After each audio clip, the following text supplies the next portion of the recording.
Welcome back, everybody, to another thrilling episode of Thrive Street Programming Coach 2J. This is your host, Jeremy Jones, and we are talking about Week 15, Thursday, April 11th. So for our competition, we're going to talk about pacing for your best score. Again, an easy way to make a workout more about the competition. And people need to understand that this workout's easy to kind of get to take off really hard in the beginning, and then totally blow up, right? So we want people to understand that on competition days, these are the days that we kind of want to use strategy and planning to make sure that we get our good score, because this is one that we want people to log. If you're using Beyond the Whiteboard, this one will affect your fitness score. I do try to fit one or two of those in each week. So that we can, keep that fitness score up to date, and kind of people do like seeing that number change. But yeah, so we want people to pace this for their best score because it's a measurement point. It's a data point that we're going to refer back to. So when it comes to workouts, I talked about it in an article this week, but I kind of have three different categories, so to speak. There's benchmark workouts, usually one or two a week, and then which are benchmarks from classic CrossFit stuff or stuff that I've created. Then there's repeat workouts, which is usually 2 to 4 workouts per week are repeats that aren't necessarily a benchmark. And then there's the third thing is new workouts. And so I am doing new workouts, but ultimately if I'm always making, it's actually faster for me to make up a new workout than it is to find the right workout that I've made in the past. And the problem with that is that if we're constantly making new workouts up, we'll inevitably be making very similar workouts in the past, but people won't be able to use that for information. And by repeating, it makes people want to log their workouts more, and because they're going to see every day, they're going to get more feedback on their progressions, and then that they're seeing their gains.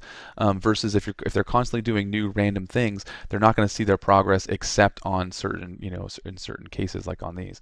So that goes to my next point, is that if people are having trouble logging, they should at least log when it's competition day. So they should log their scores, because generally the competition workouts they're not always, but I'd say 80% or more of the time, they're going to be some benchmark that I'm going to repeat in the future. So if they at least log that, they're getting 1 or 2 workouts per week logged, then they can always refer back to it when it comes up again. So but again, ideally that they're logging every day, and that's gonna, people who log their workouts every day, every time they come in, they tend to be more consistent. They tend to stick around a lot longer. They tend to be a bigger part of the community. So definitely encourage people to log, and in this case, pace for their best score so they get a good, accurate reading. We've got our dynamic warm-up option, and then we've got some shoulder mobility. We're going to spend 10 minutes working on challenging 3-rep overhead squat or front squat, so people don't feel pressured into the overhead squat. If their shoulders are feeling pretty toasty from the last few days, which is possible, just have them do the front squat. But we are doing some, I think, snatches later this week. So I do want people to practice this movement before we're doing overhead squats on Saturday with the rolling on dubs. So we want to get people kind of dialed in on their overhead squats today, and if they come in on Saturday, then they'll know where they're at, and you'll be able to coach them better. So we've got Bradley, which is a hero workout, 10 rounds. We're going to do a quick sprint. I've got a little jump rope sub here if you guys can't run outside. Then we do 10 kipping pull-ups, sprint, 10 burpees.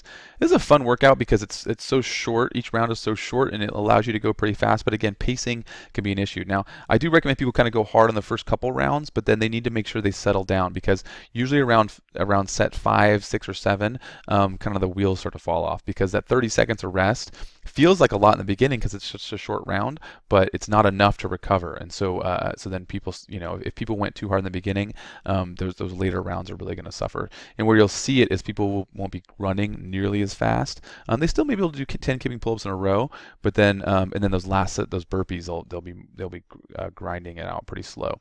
I did mention this on the Monday overview video, but I'll mention it again. We did burpees on Monday. We're doing burpees today, and people are going to go, "What the fuck? Why are we doing so many goddamn burpees?"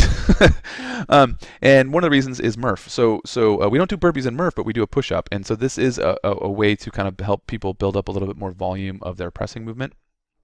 So we're doing a little bit more burpees because of that. So it's instead of just having people do push-ups, I like to have people do burpees and push-ups and ring push-ups, all that stuff to help kind of build up some of that capacity for doing Murph.